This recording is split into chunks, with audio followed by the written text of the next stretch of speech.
Théo, les enfants atteints d'obésité à l'âge de 3 ans ont 90% de chance, si on peut appeler ça une chance, de le rester toute leur vie. C'est le constat d'une étude allemande menée sur 50 000 enfants. Les chercheurs ont étudié les courbes de poids de ces enfants et la cause du problème est bien souvent génétique, comme pour Eléa, qu'a rencontré Ève Roger pour Europe 1. À 15 ans, Eléa pèse plus de 100 kilos. Depuis toute petite, elle a toujours été grosse. Premier régime à 6 ans, le début d'une longue série. Toujours des régimes.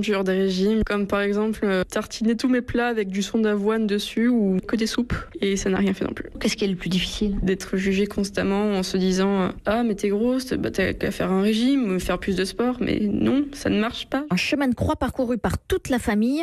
Aux premières loges, son père, Philippe. C'est vrai qu'on ne voyait plus trop de solutions. C'est très culpabilisant parce qu'on se remet forcément en cause. C'est très frustrant, surtout vis-à-vis de son frère qui, lui, est très mince, quoi. Et si Eléa est obèse, ce n'est pas parce qu'elle est trop gourmande ou trop paresseuse pour faire du sport. C'est simplement qu'elle a une prédisposition génétique, explique Patrick Tougnan, chef de service à l'hôpital Trousseau à Paris. Génétique, ça veut dire qu'on est programmé pour devenir gros.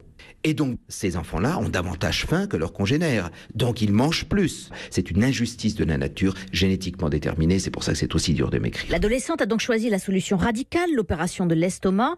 Mais pour les cas moins sévères, le professeur insiste, surtout pas de régime avant 8 ou 10 ans. Ève Roger, chef du service Société d'Europe 1.